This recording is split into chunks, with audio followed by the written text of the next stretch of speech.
Notes from my May 2024 reading of Molly's Game by Molly Bloom. I'm filming this Tuesday, 21 May 2024. I started this book yesterday, Monday, 20 May 2024. Finished it today. It's 262 pages. Here it is. It was initially published back in 2014. This is the 2017/2018. What is it? HarperCollins Publishers edition, paperback. So it was published. It was made published in 2014, then made into a movie, and then this is movie alert for this edition, published after the movie was made, which was based on the book. Yeah. And so this is my book and reading notes for my May 2024 reading. It's an autobiography / memoir on businesswoman and former skier Molly Bloom. The full title is Molly's Game, the true story of the 26-year-old woman behind the most exclusive high-stakes underground poker game in the world. And I'm going to flip it. So this is I'm going to do reading notes before book notes this time because I don't want my little knit things I put my post-its on to fall out. So I'm reading notes before. So shuffling the order. All two things to shuffle. And this is a copy I got from the King County Library System. So I got it from the library. And I've seen the movie a number of times. I actually saw it in theaters when it came out. I was living in California at the time. Me and my grandma Connie, I think, both saw this one in theaters when it came out. However, we did not see it together. And do I have... Okay, so there's that. That's the introduction.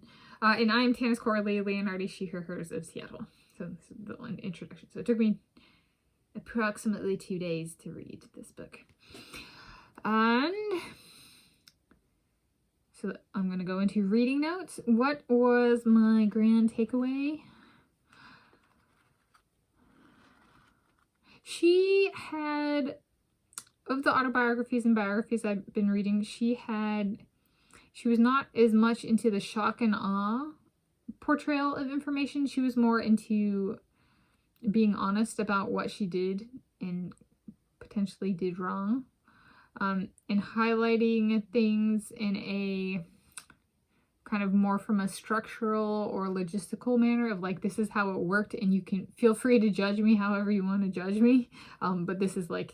Here, I'm just going to give you the numbers so you can make your own, piece it together if you can, and you might not understand poker, but she doesn't quite take that tone. But like, there's a bit of like, as somebody who does not play poker and has not played poker, except for maybe like 5-card draw a few times with my grandma Rosemary, kind of thing when I was growing up, and we didn't bet on it. Or it's not betting. Betting is different than poker. Betting is the type of thing that the sin that draws people who like zero-sum games, people who like human interactions go for poker, you know. And then there are the people who like the physical pleasures, so to speak. The three broad groups of sin seekers.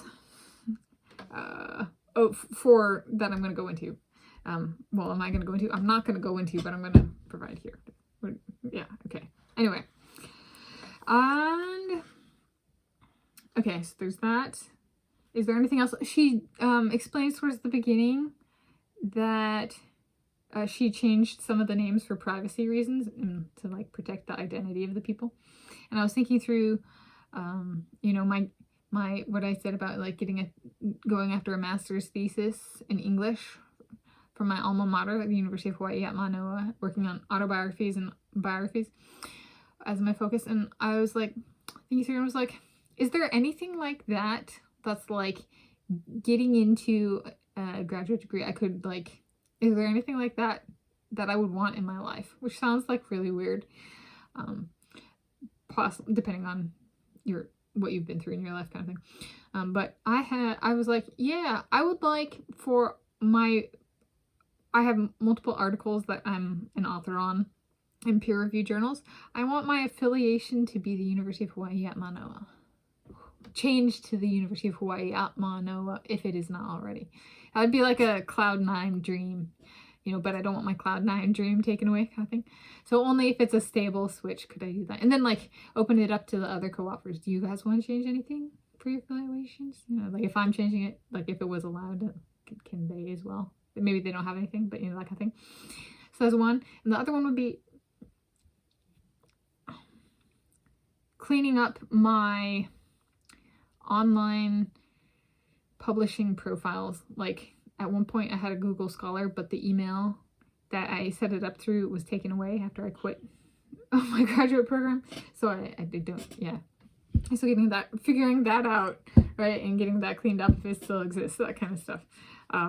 Which just sounds like people are like, that's so silly. And I'm like, but that's still a dream for me, you know, especially if I were like pursuing a graduate degree. It's like, all right, how do I get it all cleaned up? Maybe I don't keep all of the profiles, but like, if I do keep it, like, either way, can I clean it up, even if it's just like removing the profile? So that was what I came up with. Okay, now let's go through my little tags. Tag 1 was on page 46.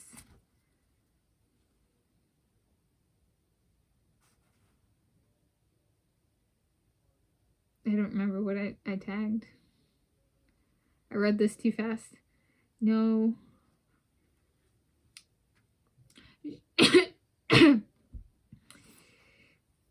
Nope, I don't remember. Although I will guess, so she brought up a guy named Reardon at the beginning, and I was reading, and he kind of came across as like a soulmate character. And, yeah, I'm just gonna leave it at that. Oh, there was a little bit of, hindsight thrown in. She talks about a game,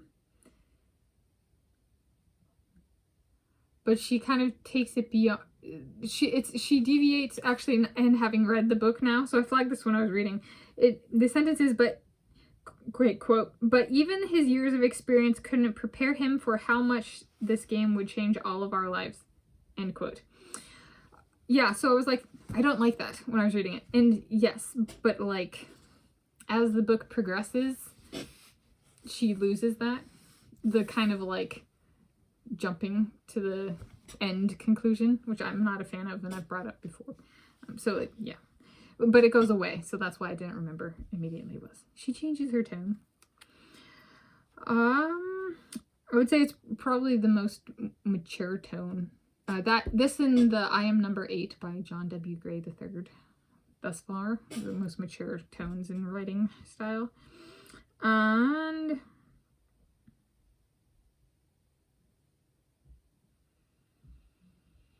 then the next one was on page 70.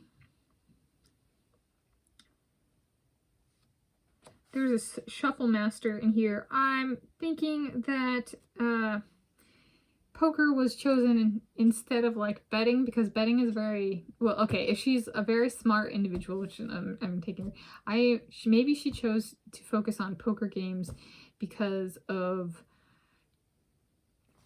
it's not as instant gratification as something like betting, which is just place a bet, change the bet, get the money. Poker's like you actually have to work for it. Betting is like lazy man, and poker's like you at least gotta play for it. And so she talks about a shuffle master, and I was like, and that's another differentiator, right? Is that in poker, the shuffling of cards and use of cards, right? It's not instant gratification like place the bet, here's the result, right? There's a tempering aspect to it, and so maybe that's why she's more mature than some people's. I don't know. She's also this. I looked up her age and when this came out, and this came out when she was like 36 years old. So she's also.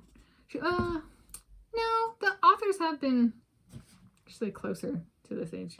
So it just came across as more mature. She doesn't quite attack people like some of the authors do, or attack world stances or ideologies. She doesn't go that far, which might have been partially like, yeah, just what she was going through. I don't know. Okay. Yeah, it's fresh. I just finished this before filming this. Okay, let's see. Oh, page 161. She got refused at a bank, and they didn't like the right to refuse service. They actually invoked. So she went in to deposit money, and they were like, no. And I thought, well, she did something mature. She did something that a little bit stronger than what Nate Jackson did. Nate Jackson, with what the corporate logo stadium, put like insert corporate logo here, or whatever it was, corporate brand or whatever. She just straight up doesn't put like the name of the bank or any stand-in. I was like, that's another option. If I have a bank that I don't, or a credit union I don't like, I could just straight up not name them. But I was like, I've been through something like this recently. They wouldn't let me transfer money. And they refused my whatever, but they did not provide me a reason. They ghosted me. Okay. I was like, credit unions are just as bad as banks. Speaking from personal experience. Okay. Then on page 177, what is my thesis going to be about? The word soulmate. And yeah. Okay, so Drew was her first love. That's on page 177. And then on page 214, she says, Eugene was my soulmate. And she actually brings that up again later in the book, in the epilogue. So she says multiple times that Eugene was her soulmate. I was like, we got another one. That joins Alicia Keys and Demi Moore. And the people who actually use the term soulmate to describe their soulmate. I was like... She also brings up a little bit that she took notes during the poker games. At least one, she brings it up. She was taking notes on what was happening on her laptop, and so it was like she got a little bit into construction. Not heavily, right? She doesn't say if that was included in the book, but she does allude to it. Kind of thing. Also, I don't know if she figured it out, but she got beat up by some guy who took money and jewelry, but if she didn't figure it out, so if you're watching this, Molly Bloom, those Russians that you liked, that got later convicted of fraud, how Russians work.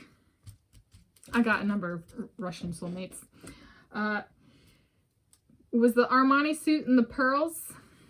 While the person who attacked you might not have been Russian, the Russians went, those are her grandma's pearls, or family pearls, or she has family jewelry, and then they really wanted to hurt you by taking your family stuff. So while the Russians might not have been the one who attacked, they did tip off the attacker. That's how Russians work. Okay, now we're going on to book notes. We'll just leave it at that. All right, so I liked it. It was much smaller font than I have been reading. It, however, there were small, and the breaks between sections was much smaller. I liked that. I really enjoyed the sectioning. So there were chapters and sections, and so there'd be, or I guess parts, and it had a term, and then a term or a word and a definition. Now, somebody who did not play, does not play poker, I thought it was very helpful, and it very much fit the content of each part. It was pristine in that. There was the book, there was an epilogue. I would say if I gave it a rating, I would give it a 4.5 out of 5 stars. There were a few punctuation stuff, but not enough to detract from the rating. The thing that detracted for me was the pressing of printing, which I've actually, I think, noted for a Tanis Hellawell book as well. Like it's faint on this page, and then it's regular, and then on some pages it was darker, like the printing pressed lightly and then regularly and then dark, but like they were spaced out. So the actual like not darkness, the thickness of the, depending on how hard it was printed, like could be faint to like bold kind of font. So it was variable in that sense. So that'd be minus 0.5 stars there would be for the printing of the book itself. Yes. So in conclusion, I enjoyed this, and now I get to watch the movie. I have the movie. It's on my movie watch list for the week. So now I get to watch it and see if my view of the movie is changed having read the book on which it was adapted from. There we go. So my notes for my May 2024 reading of Molly's Game by Molly Bloom.